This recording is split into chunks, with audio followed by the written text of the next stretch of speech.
I am very interested about innovation, but I think all of you have heard so much talk about innovation here in Hong Kong, of course in China, all over the world. Everyone is talking about innovation. And one of the things that's very interesting is that it seems that there are a lot of different ways to look at innovation. And it was really a challenge for me to think about what could I say that's going to be new and different. So I want to ask you a question.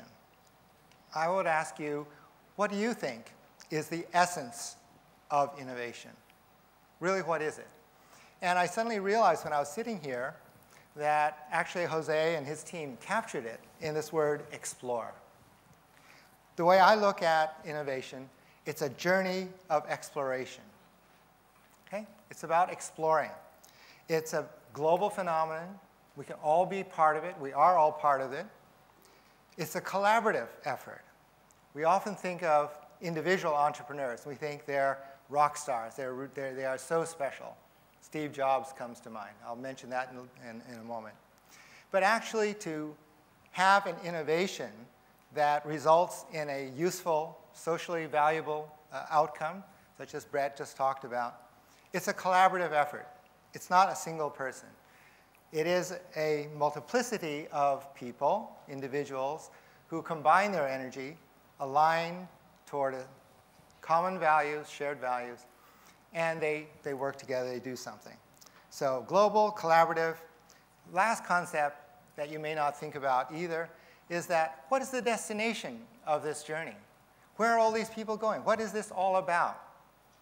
And if you think that innovation is, of course it's about fulfilling dreams and visions and all of that, but very, very few people actually can say that during the course of the innovation, they are 100% sure of what that outcome will be. Because you actually don't know. Even Steve Jobs went through a number of cycles. His very first PDA, the personal digital assistant, the Newton, was a device that he couldn't sell. But what he learned from that, he was able to incorporate into later devices. And of course, now many of you probably love your iPhones. So another quantifier of innovation is the courage it takes to be an innovator. The courage it takes to do something different, to realize that actually many people resist change. Not only they're not aware, they actually actively resist change. We all complain about all kinds of things that frustrate us. And we say, oh, if only things could change, could be better. But most of us really don't want to change our lives. So my life, my working life, and my personal enjoyment of life comes from asking the question, who are these people? Who are these innovators that create value? Right? And this is what I do as an investor. What drives them? What motivates them? What can we as a society learn from their experiences? So the question is, what makes someone like Steve Jobs so fascinating? He's a billionaire. He has a beautiful, very smart wife.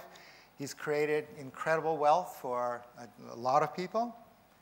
But what really makes it interesting is this balance that I was introduced about, but a little different way. It's a balance of what can be understood and what cannot be understood. Right? You think about that. It's a little bit what Brett was saying. There's part of this primitive brain kind of response that has this emotional feel to it. But then there's the intellect. And if you think about something else I realized recently, the very best video games, just as Klaus was talking about with his project, the very best video games have some really interesting characteristics that we can all use as principles. And I use this in my teaching, and we could use in other corporate environments as well. What it is this odd balance of having something that is emotionally extremely attractive, very appealing, even addictive, and at the same time able to keep our intellect, our rational mind working. Because again, naturally we have a tendency, we want to understand, we want to put things in a structure, We want to organize things. We need to keep that part of the mind active. And it's that interesting balance that actually defines each and every one of you as a unique individual. So the question about innovation is, what is rational about innovation and what is not rational?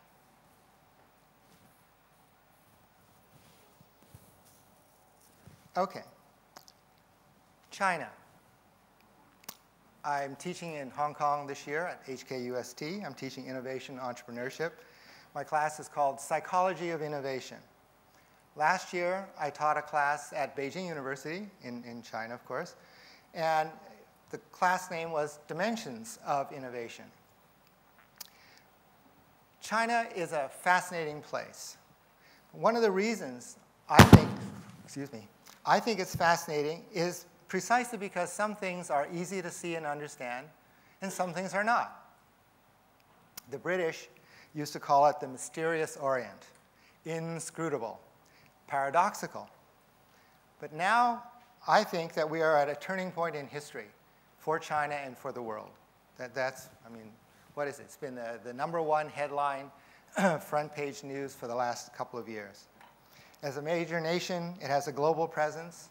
It has global responsibilities, many directions in which it's going to grow.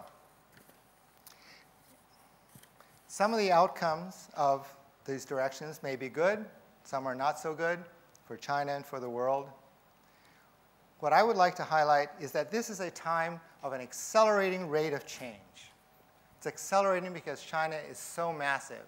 There's so many people, so much energy, so much going on. But what does it mean when you have an accelerating rate of change? It means that you end up with an unprecedented level of uncertainty, which also brings high risk. Because you can't predict, you don't know.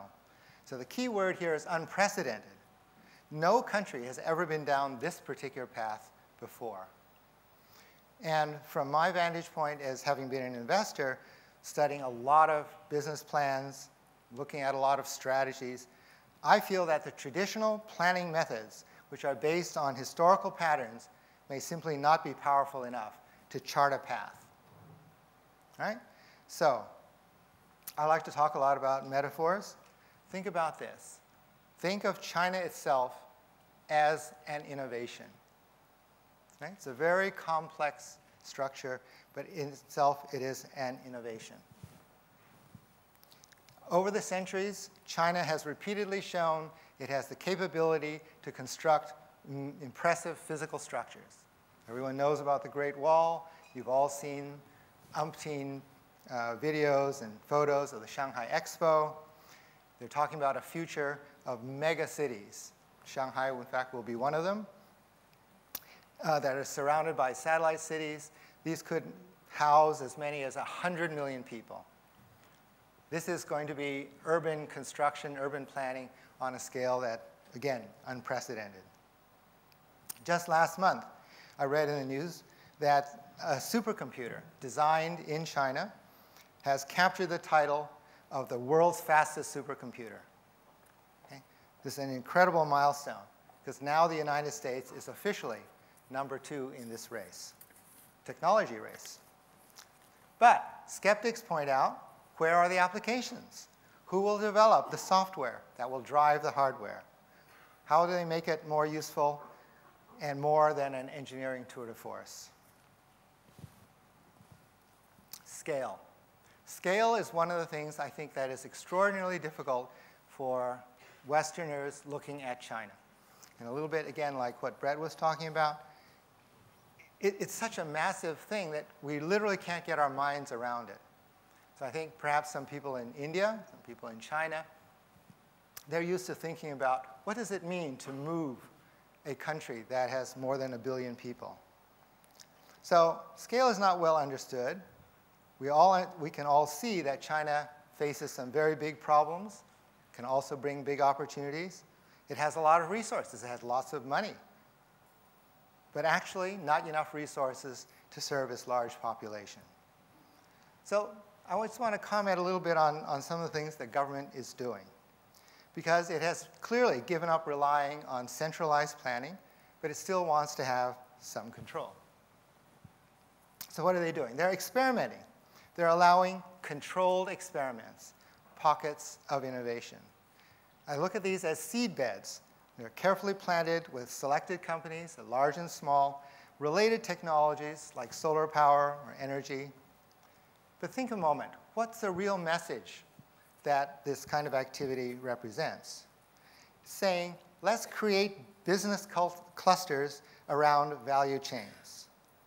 Let's encourage cooperation and collaborative learning, because these are completely new industries that are being invented. These are not modeled after existing industries. Let these businesses feed and nourish each other, even as they compete. Let these seed beds become vibrant ecosystems within a global biosphere. So, these clusters have created jobs, hundreds of thousands already, but that's literally a drop in the bucket relative to the population and the need. Education at all levels is a critical factor. Education, though, is a long-term solution. So what can be done in the near term? Industrial development can and does encourage training, but where are the trainers? This is the question. This is the biggest challenge, I feel, that China faces today. So here's one answer. The Chinese diaspora, Chinese, overseas Chinese, they are all over the world, and there are at least 40 million of them. That's only 3% of the population of China, but 40 million people, it's a lot of people. It's a huge pool of talent. These are people who have diverse skills and experiences. They speak foreign languages. They're familiar with foreign cultures. How do these people look at opportunities in China?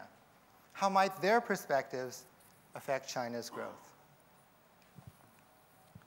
$48 billion, right? According to the World Bank, this is the amount of money in 2009, I think it was, that was sent home to China. Think of it, $48 billion.